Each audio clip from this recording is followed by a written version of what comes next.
Matagumpay na naisagawa ng SM City Cabanatuan at SM Mega Center ang 2024 Joint Tactical Inspection o JTI na nagpapakita ng kalidad ng serbisyo sa customer sa pamagitan ng kaligtasan at seguridad, paghahanda at pakikipagkaibigan sa loob ng shopping center na ginanap nitong May 23 sa SM City Cabanatuan Parking Ground.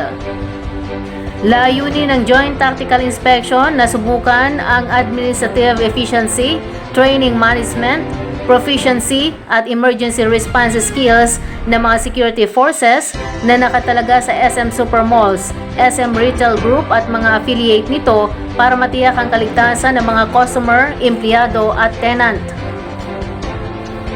Sa panahon ng JTI, sinuri ang mga baril, gamit, uniforme, kagamitan sa komunikasyon at iba pang support gadget ng security force upang matiyak ang pagsunod sa mga pamantayang itinakda ng kumpanya. Sinuri din ang mga tauhan ng ahensya para sa janitorial services ng mga malls.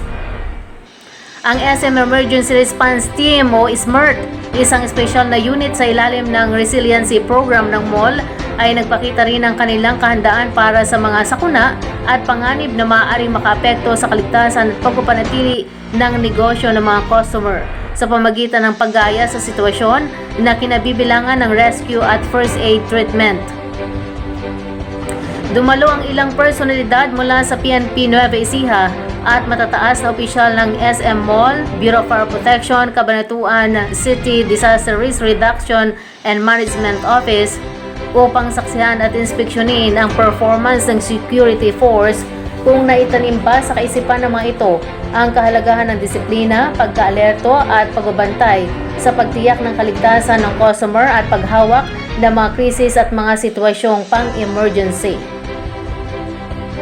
Sa isinagawa Joint Tactical Inspection, 16 na security guards at iba pang tauhan ng ahensya ang ginawaran din ng mga papuri sa kanilang katapatan at pagiging mapagkakatiwalaan sa pagsasaoli ng mahalagang bagay na na-recover sa mga parokyano ng mall.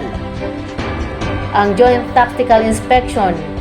ay isa sa taunang pagsasanay na inoobserbahan sa loob ng SM Supermalls sa buong bansa na naglalayong suriin ang pagsunod ng mga tauhan sa mga pamantayan at patakaran sa seguridad ng kumpanya.